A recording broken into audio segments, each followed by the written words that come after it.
O ministro do Supremo Tribunal Federal determinou nesta semana o bloqueio das contas bancárias da Starlink, empresa de propriedade do bilionário Elon Musk. A decisão foi tomada depois de Musk não atender ao pedido do ministro para que a empresa X, também pertencente ao bilionário, voltasse a ter um representante legal no Brasil.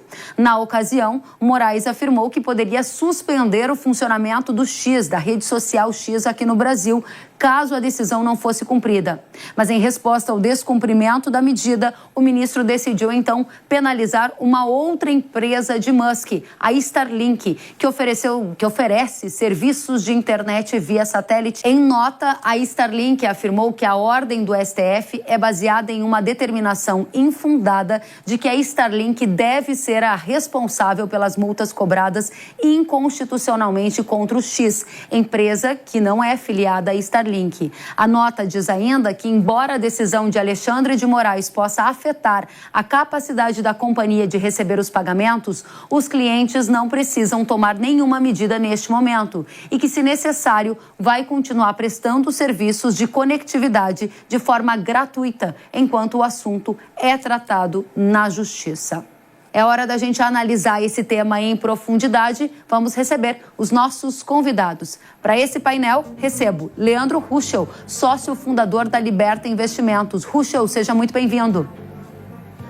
Muito obrigado pelo convite. Primeira pergunta para você, Ruschel, o ministro de Alexandre de Moraes, que intimou o X a voltar a ter um representante legal no Brasil, ameaçou suspender a rede social, depois acabou penalizando a Starlink, uma outra empresa de Musk.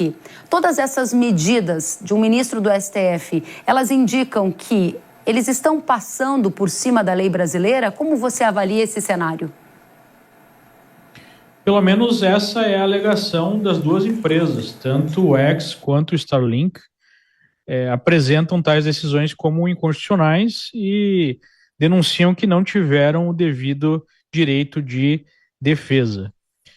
O ponto, além de implicações para a democracia brasileira, do ponto de vista dos negócios, é extremamente negativo, porque nós temos o homem mais rico do mundo, talvez o maior empreendedor de todos os tempos, ou está na lista dos top 10, criou uma série de empresas multibilionárias, está dizendo na plataforma que é uma das mais lidas do mundo. Hoje ele é considerado uma das personalidades mais ouvidas do mundo, mais influentes do mundo, que no Brasil não é seguro investir.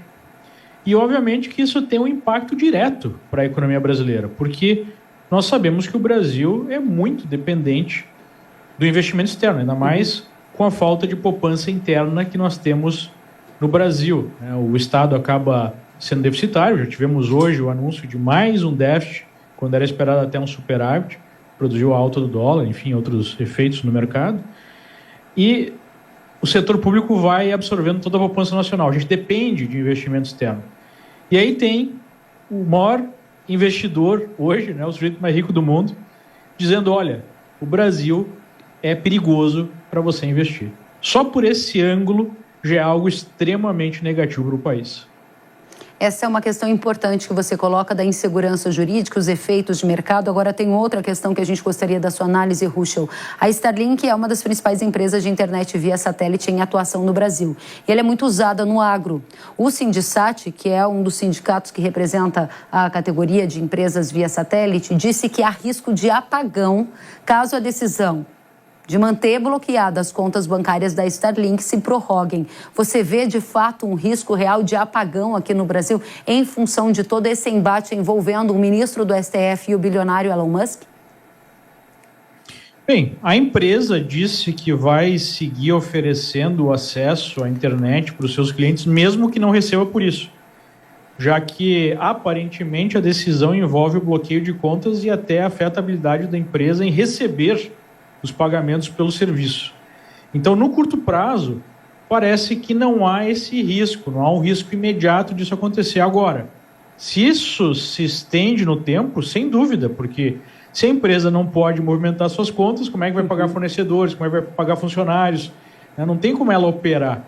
Então, nós esperamos que isso seja resolvido o quanto antes, porque é agro, são escolas, são empresas de transporte, são pequenos empresários, são pessoas que vivem nos rincões do Brasil e até mesmo as nossas Forças Armadas, que numa resposta a um questionamento de um deputado respondeu que o Starlink é muito importante para o uso, né, da defesa brasileira.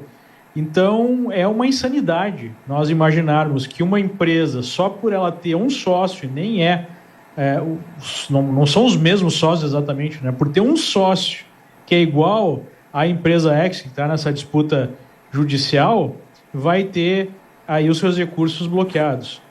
Isso não acontece em nenhum país sério do mundo.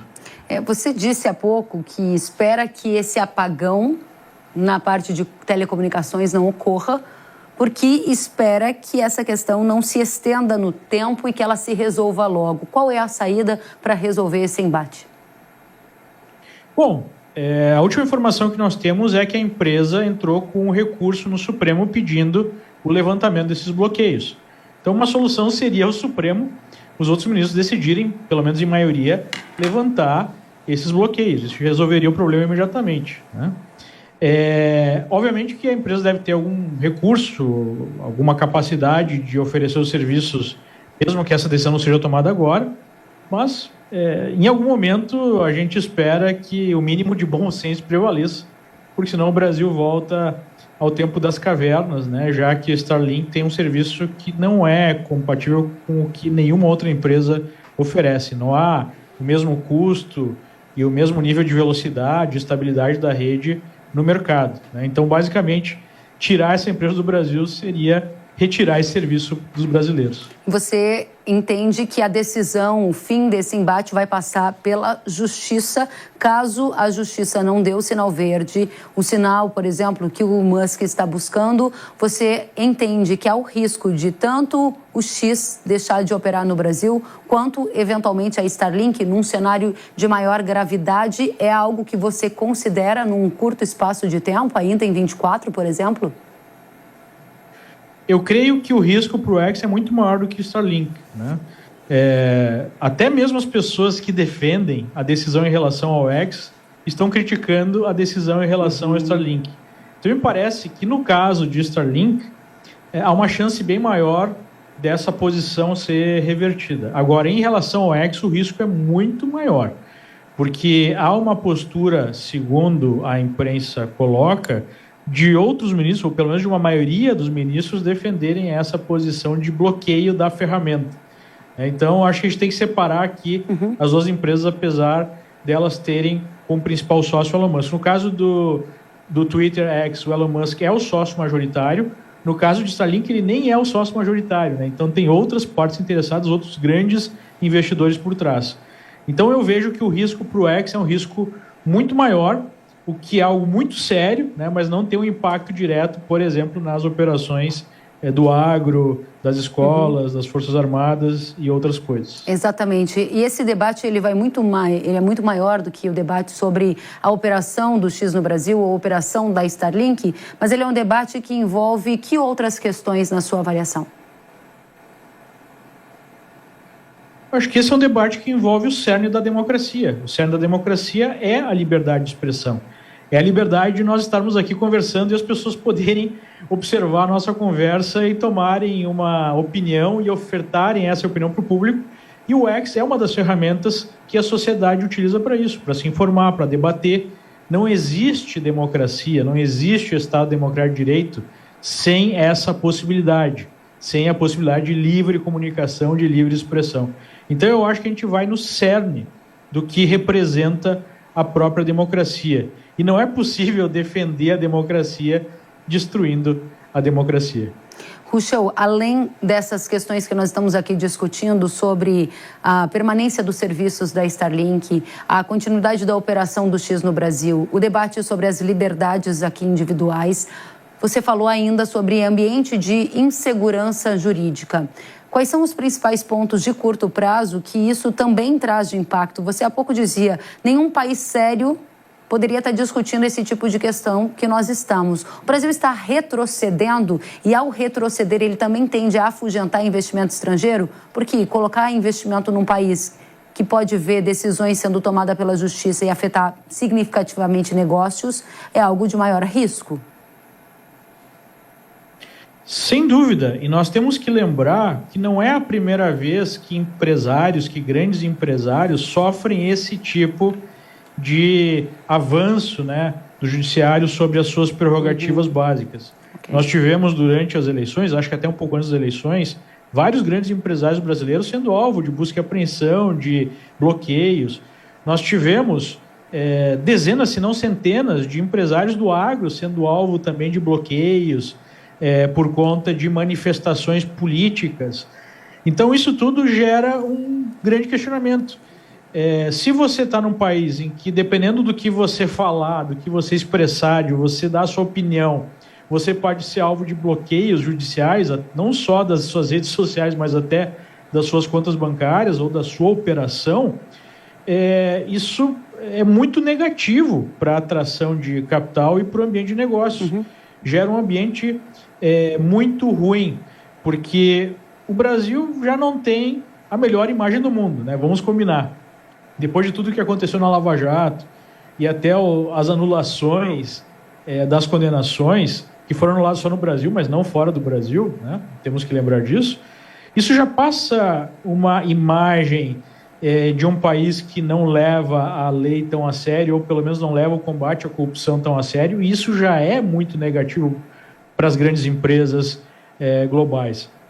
Agora, se a gente tem um ponto além desse, em que nem mesmo as liberdades mais básicas, como a liberdade de dar uma opinião política, é respeitada, isso faz muita gente repensar a sua ideia de investir no país. E, no final, é um grande prejuízo para os brasileiros. Muito bem. Ruschel, eu já fiz essa pergunta e vou reformulá-la de uma outra maneira para tentar dar uma resposta ainda mais direta para a nossa audiência. Há um risco de um apagão de internet no Brasil com esse debate todo envolvendo STF e Starlink? Porque esse é um dos cernes da nossa questão aqui, que interessa muito aos elos do agronegócio que nos assistem. Eu acho que não há um risco imediato de ficar sem internet, por exemplo, da Starlink, mas do que adianta ter uma internet se você não pode utilizar ela para aquilo que ela foi definida, né? A internet foi criada justamente para conectar as pessoas da maneira mais rápida, mais fácil, mais eficiente possível. Se você começa a colocar entraves para essa comunicação, e ainda há uma grande questão do que pode ou não pode ser feito na internet, até coisas mais básicas, como simplesmente dar uma opinião política, pode-se falar sim num apagão, porque aí a internet não cumpre o seu principal objetivo e produziu toda essa evolução no mundo nos últimos anos, né? A gente começa, como eu disse, a caminhar para a época das trevas, em que não só não podemos utilizar a internet, nem existe essa ferramenta, como ela até pode ser utilizada contra nós, né? Ao invés de oferecer a oportunidade de conectar as pessoas, oferece a oportunidade de perseguir as pessoas. E isso não pode acontecer numa democracia. Leandro Ruschel, sócio fundador da Liberta Investimentos, muito obrigada pela análise e volte sempre ao Hora H do Agro. Eu que agradeço a oportunidade, um grande abraço. Até a próxima, outro para você. Bom, de imediato não há qualquer influência no serviço da Starlink, e serviço esse que é essencial, vital, especialmente para o agronegócio, já que para muitas propriedades, para muitas localidades no Brasil, é basicamente a única alternativa disponível e faz uma diferença gigantesca. Precisamos lembrar que muitos investimentos foram feitos contando com essa conectividade. Estamos falando aqui de agricultura de precisão, de gestão da propriedade, então em máquinas. Então seria um passo atrás gigantesco, um retrocesso, teríamos impactos práticos na produção, na produtividade, na comunicação. Então ninguém quer que isso aconteça, obviamente. Com relação ao bloqueio das contas, é um impacto que qualquer pessoa teria na sua vida, na pessoa física e também na sua empresa. Dificuldade nas movimentações, impossibilidade de fazer uma série de operações que até então eram cotidianas. Então isso sim prejudica os negócios da Starlink e é o ponto mais controverso, segundo a análise dos juristas, já que existe o princípio do respeito à individualidade jurídica das pessoas jurídicas, ou seja, das empresas. Então, por mais que as empresas tenham o mesmo sócio, que é Elon Musk, lembrando que a X, o Twitter, voltou a ser uma empresa de capital fechado depois da aquisição, mesmo assim é preciso respeitar esse princípio. Então aqui existe uma zona cinza em relação a fazer esse bloqueio de contas e usar esses recursos da Starlink para garantir determinadas obrigações do X ou do Twitter. Então, esse aspecto jurídico, o desenrolar dessa história, esse cabo de guerra, sem sombra de dúvida, entra no radar de quem está pensando em fazer mais investimentos no Brasil, ou até mesmo entrar no mercado brasileiro. E é claro que isso também interfere na forma como empresas brasileiras fazem negócio com empresas estrangeiras. Então é preciso acompanhar muito de perto esses desdobramentos, porque não é simplesmente uma rixa, mas isso tem impactos práticos, sim, especialmente para o agronegócio brasileiro.